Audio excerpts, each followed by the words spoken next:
What's up everyone, welcome back to another video. Today I am going to be unboxing the Eonon head unit for my E39. Here's one bag, looks like it's just your USB ports, your navigation antenna, a few other things. Next is a user manual, and then looks like your adapter cables.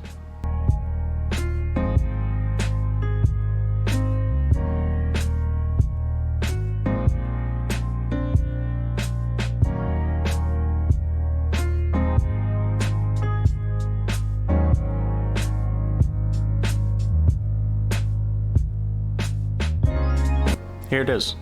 Definitely looks really good. On the back, you've just got some of your plugs.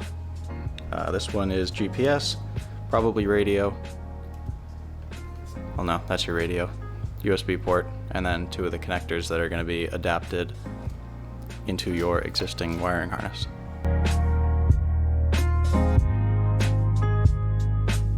This is the CAN bus decoder. It's so that the steering wheel buttons work with the radio. Here are just some accessory plugs for subwoofers, microphones. Here's one of the wiring harness adapters. And here is the other wiring harness adapter. Here's the bag with some more of the interesting stuff. Nice, it comes with a pry tool to get a lot of your trim off. This looks like probably for your antenna. Not sure what that is. Guess we'll all find out once I do the install. USB, so I'll probably route that through the glove box. Another USB, or two more it looks like. Microphone, that will probably go behind the steering wheel. Some brackets for mounting. And then the last one I think is the GPS antenna, and then just some mounting stuff for it and an extra fuse.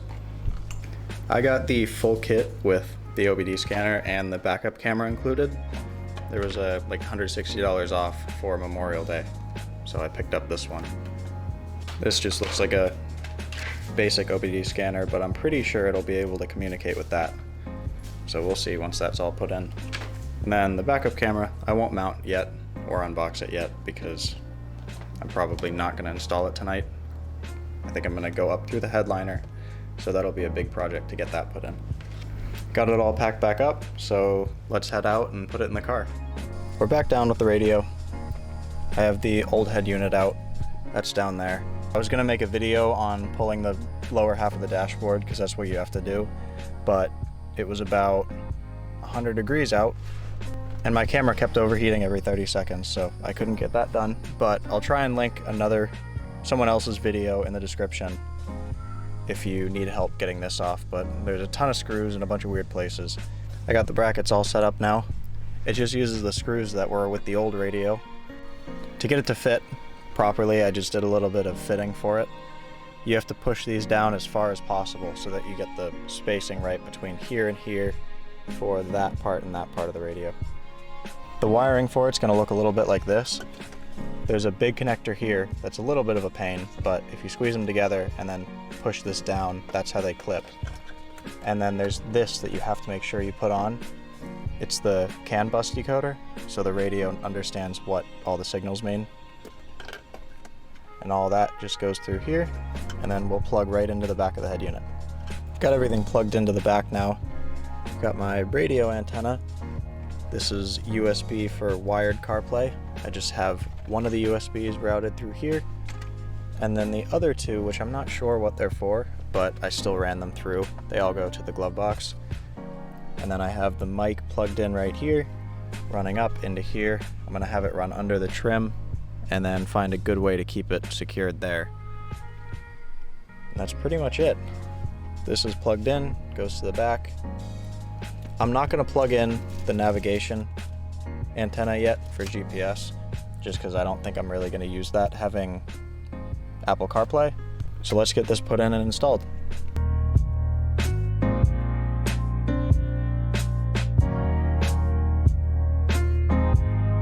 The head unit's in. And so far, Apple CarPlay and everything like that seem to work really well. Music sounds a lot better than before. And steering wheel controls work.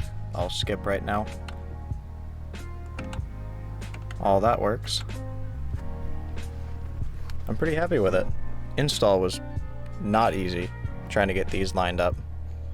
So it's about as good as I can really get it. It sticks out a little bit there. Maybe I'll take it back out and try and reline it later, but it's about 100 degrees out, so I'm kind of ready to be done with this for now. I've had the head unit in for about 24 hours now. Turns on really quick, which is nice. And then we'll just wait and I'll show you how quick Apple CarPlay is also. My phone's still off in my pocket. And now I'm connected to CarPlay. One of the things I said I was going to try out was the OBD scanner. So that application is right here. I don't know if I'm already connected. We'll see. So let's see if it'll read.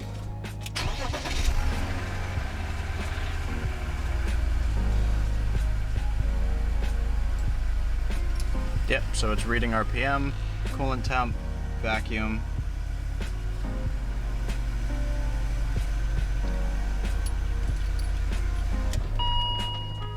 When I first got it in, I was having trouble getting it connected to Wi-Fi.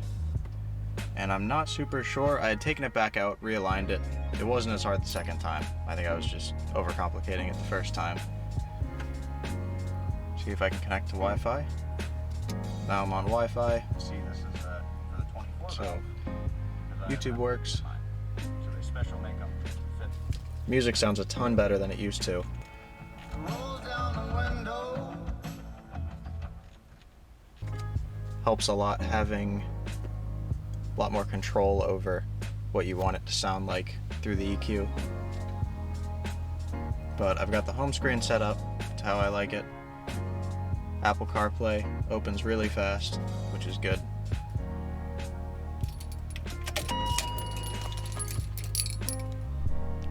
If you guys stayed until the end of the video, thank you. I'm going to be posting an update on the head unit in about 2 or 3 months to see how it's holding up. If you like the video, leave a like, subscribe, and I will see you in the next one. Bye.